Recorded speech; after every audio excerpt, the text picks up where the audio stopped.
Hey guys, so I am finally getting to do my BookTube-A-Thon wrap up, and I did mean to put this up earlier this week, but it just kind of was a busy week. There was some family staying in our place from out of town, so I didn't really have a chance to film anything, but I'm finally going to be doing my wrap up for the BookTube-A-Thon, which was pretty successful, and I'll compare what I read to what was on my TBR, and for the most part, I stuck to it. So let me just give a little summary of what I read. I read a total of 4 books over the BookTube-A-Thon, and I started another book, and then I started an audiobook as well. So I kind of had 6 books going for the BookTube-A-Thon, but I only completed 4 of them. So the first book that I read, it was on my TBR, and it was The Score by Elle Kennedy, and this is the 3rd book in her, what's it called? Her off-campus series. It follows the hockey player Dean, and then his relationship romance that kind of comes to life in this book, as all of these are hockey romances, which is just the weirdest way to categorize a book, but they're so good. This book I didn't like as much as the other ones. I mean, all of these books can get pretty raunchy in some parts, but this one went a little too over the top in my opinion, and so for that reason I wasn't really the biggest fan of this. These books have a way of just making me laugh out loud, so there definitely was the humor aspect, and it definitely was enjoyable to read. There's lots of drama, just super easy to get through, so I'm glad I picked it for the BookTube-A-Thon. Next, I read The Problem with Forever by Jennifer Armentrout. And this I picked up because I've read some of Jennifer Armentrout's other books before, the Be With You, Be With Me. I don't know, they all have like the same sounding title, but I've been reading those books in that series, so I figured I'd pick up her young adult just to see what it was like, and I actually really enjoyed it. I mentioned this in my vlog, but I feel like it had a similar story and a similar theme to that of The Hate U Give by Angie Thomas, and I just like how it brought up the prejudices, and it kind of delved a little deeper into the truth behind them and those who decide to see past the prejudices, so I really appreciated that in this novel. Both of our main characters grew up in a really bad, abusive foster care situation, and it is 4 years later. This young girl, she has been adopted by this wonderful family, and so she no longer is in the foster system, but the other guy that was in the foster care system with her and in that horrible home for all the years, he didn't end up quite so lucky. He doesn't have all the opportunities that our main character has, so they kind of reconnect, and our main character, she suffered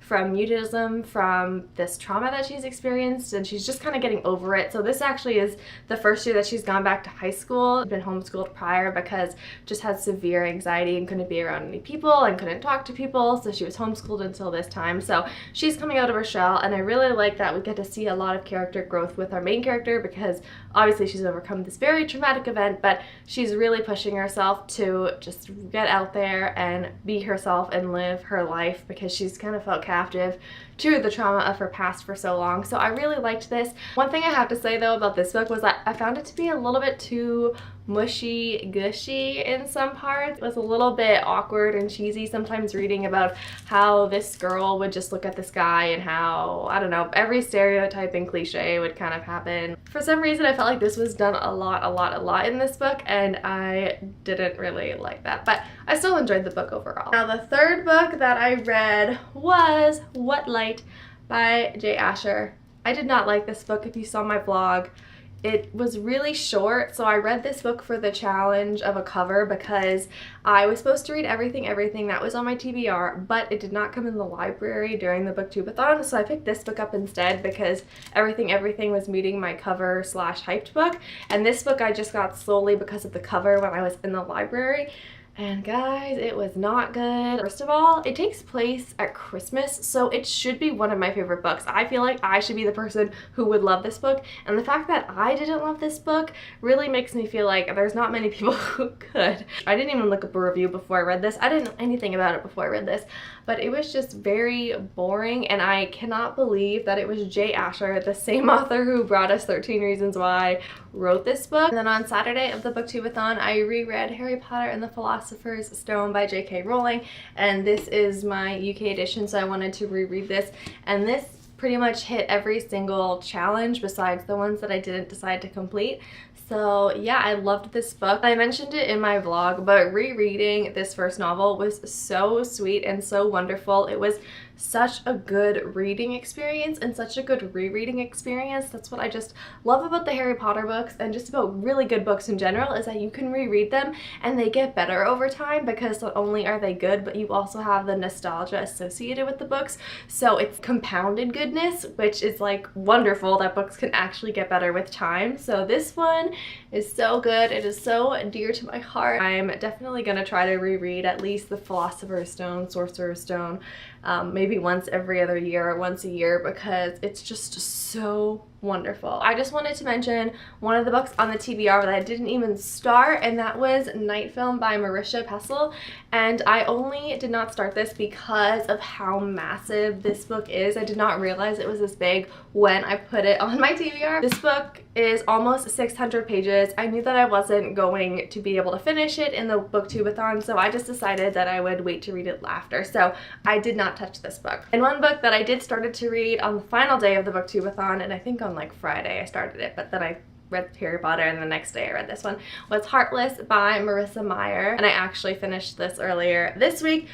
This book is amazing. I'm not gonna really include it for the BookTube-A-Thon wrap up because, like I said, I think I got to page 50 or something during the BookTube-A-Thon, so I really only got through the beginning portion of this. But yeah, I started this book. This was not even anywhere near my TBR, and then somehow I ended up with it. So, and then the audiobook that I put on my TBR and that I did end up listening to was 11/22/63 by Stephen King.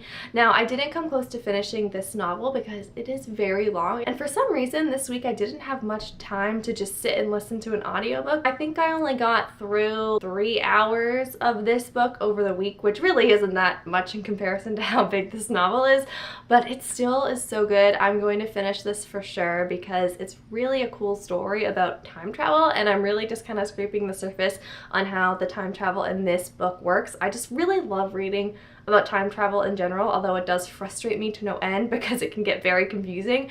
But it's interesting how each author kind of decides the terms for time travel, and this one has a unique aspect to it as well, which is why I'm really excited to read more about it because it's just sounding like it's going to be amazing. So I will do a quick summary of the challenges that I was able to complete for the BookTube-A-Thon.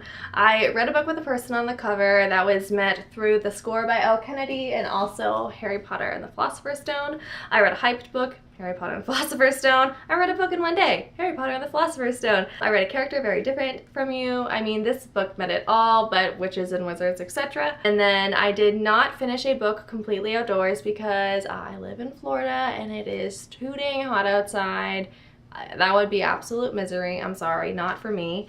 And then read a book because of the cover. Definitely this one. I mean, I only bought the UK edition because of the cover. And read 7 books I obviously did not complete, but I think, I mean, reading 4 books was kind of like a challenge to myself, and I completed that, so I'm really happy with how this week went. Also, as another little wrap up for the week, I really liked vlogging. I think I'm still like uncomfortable with it at times, and I don't really know what I should vlog. I just think it was fun to have little snippets and try to show you a little bit more into my life besides just the reading aspect of it, although it mostly was about reading. But I like that I was able to show my dog and show my husband and little things like that that I just think I personally love watching when other YouTubers share, so I liked sharing it with you all also. So I think I will be doing some vlogging in the future, although I do not know how frequently it will be, and I think I do want to try vlogging one book in particular, like maybe a very popular book that gets released. Maybe I'll do a vlog for that reading experience, which I've watched a lot of videos of YouTubers doing that and I really like it, so I think I may do that one day in the future, especially since I feel like I ripped off the band-aid with doing this vlog for BookTube-A-Thon. But yeah, those are the books that I read for the BookTube-A-Thon. It was so much fun. I loved watching everyone's videos. I loved watching how everyone posts their vlogs for the day and they just had all their challenges. I just thought it was such a fun thing. I only completed one video challenge and obviously I didn't win, but it was still fun to just be a part of it. I really liked seeing how we were all kind of together in this one mind frame this whole week. It was such a great experience, and I'm really excited for more BookTube-A-Thons or readathons in the future because I will definitely be participating, and this was my first readathon that I'd ever really done for YouTube or really ever, so it was just such a good week. I will leave a link of my vlog below, so if you want to check that out, feel free to do so. Alright you guys, well that is it that I have for the BookTube-A-Thon wrap up, so thank you so much for watching and happy reading.